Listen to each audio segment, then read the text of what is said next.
बाप समजायला ना थोडा वेळच लागतो. बापाला समजून घेणं अवघड आहे ना. जो बाप आपल्याला तरुणपणे सांगतो बाया हे करू नको ते करू नको, शिस्तीत राहा, अभ्यासावर फोकस कर, तेव्हा आपल्याला बाप दुश्मन वाटतो. मोठं झाल्यावर कळतं की बापच दोस्त आणि हितचिंतक आहे. करिअर करायला घर सोडतो, बाहेरच्या गावात जातो, करिअर करतो, पहिला पगार हातात येतो. पहिला पगार हातात आला की आपण सगळ्यांचा खर्च भागवतो. खर्च भागवतो कळतं मला काहीच राहिलं नाही. मग प्रश्न पडतो की माझ्या वडिलांनी एवढीशा पगारात सगळं मॅनेज कसं केलं, सगळे खर्च कसे भागवले. घर सोडलं, लांब गेलो, बाप. दिवाळी आली, उत्साहात सगळ्यांना कपडे घेतले, सगळ्यांना काही ना काही तर घेतलं. मला घ्यायची वेळ आली तेव्हा मी थोडा मागं सरकलो. मग प्रश्न पडला, मी पप्पासारखाच होतोय. पप्पाने तरी कधी कुठं काय स्वतःला घेतलं. घर सोडलं की बाप कळतो.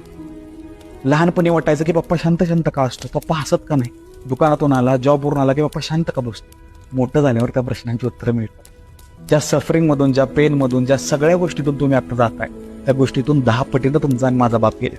पण तो कधी व्यक्त झाला नाही, तो फक्त हसत राहिला आणि चालायचंच ना.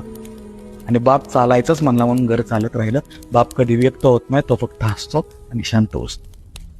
मोठं व्हावं तसं बाप समजतो. आज दिवस खास आहे पण बापाचा कुठला असा खास दिवस नसतो. बाप आहे म्हणून प्रत्येक दिवस खास असतो. Happy Father's Day. आणि भावा, आज जर बापाला मिठी मारू शकला तर खूप भारी.